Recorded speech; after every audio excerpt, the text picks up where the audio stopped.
காலை நேர பிரதான செய்திகளின் ஊடாக நர்மதா சிறில் முதலில் தலைப்பு செய்திகள். எரிபொருள் விலை குறைக்கப்பட்டது. டெங்கு நுளம்புகளை கண்டறிய களமிறங்கப்பட்டுள்ள இராணுவ ட்ரோன்கள். மீண்டும் பேச்சு மேசைக்கு திரும்பும் அமெரிக்கா மற்றும் ஈரான், இம்முறை சுவிசல்ல. இனி விரிவான செய்திகள்.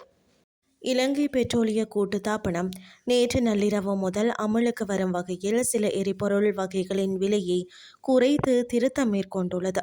இதற்கமைய 92 ஒக்டேன் பெட்ரோல் விலை 20 ரூபாவினால் குறைக்கப்பட்டு அதன் புதிய விலை 414 ரூபாவாகவும், லங்கா ஒட்டோ டீசல் விலை 25 ரூபாவினால் குறைக்கப்பட்டு அதன் புதிய விலை 382 ரூபாவாகவும் நிர்ணயிக்கப்பட்டுள்ளது. அதேவேளை 95 ஒக்டேன் பெட்ரோல் 495 ரூபாய், லங்கா சூப்பர் டீசல் 478 ரூபாய் மற்றும் மண்ணெண்ணெய் 285 ரூபாய் ஆகிய எரிபொருள் வகைகளின் விலைகளில் எந்தவித மாற்றங்களும் இல்லை என இலங்கை பெட்ரோலிய கூட்டுத்தாபனம் அறிவித்துள்ளது. டெங்கு நுளம்புகள் இனப்பெருக்கம் செய்யும் இடங்களை கண்டறிந்து அழிப்பதற்காக ஸ்ரீலங்கா இராணுவத்தின் ட்ரோன்கள் களமிறக்கப்பட்டுள்ளன. இந்த ஆண்டில் மட்டுமே கிட்டத்தட்ட 50,000 டெங்கு நோயாளிகள் பதிவாகியுள்ளனர். 30க்கும் மேற்பட்டோர் உயிரிழந்துள்ளனர்.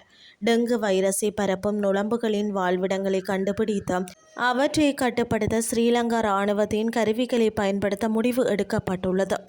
நுளம்புகள் இனப்பெருக்கம் செய்யும் இடங்களை ஒழிப்பதை நோக்கமாக கொண்ட நாடு தழுவிய 3 நாள் டெங்கு தடுப்பு பரப்புரையின் ஒரு பகுதியாகவே இந்த ட்ரோன்கள் பயன்படுத்தப்படுகின்றன. இனி வெளிநாட்டு செய்திகள்.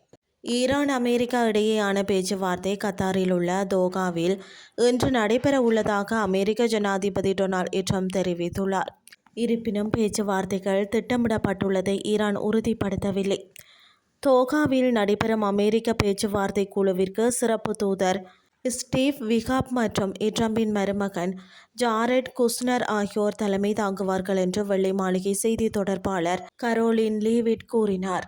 புரிந்துணர்வு ஒப்பந்தம் குறித்து நாங்கள் தொடர்ந்து விவாதித்து வரும் நிலையில் சிறப்பு தூதர் விட்காப் மற்றும் ஜாரெட் குஷ்னர் இந்த வாரம் உயர்மட்ட சந்திப்புகளுக்காக தோகாவிற்கு பயணம் மேற்கொள்வார்கள் என்றும் அவர் பாக்ஸ் நியூஸிடம் தெரிவித்தார். இத்துடன் செய்திகள் யாவும் நிறைவடைகின்றது. அடுத்த இரவு 8:30 எதிர்பாருங்கள். நன்றி.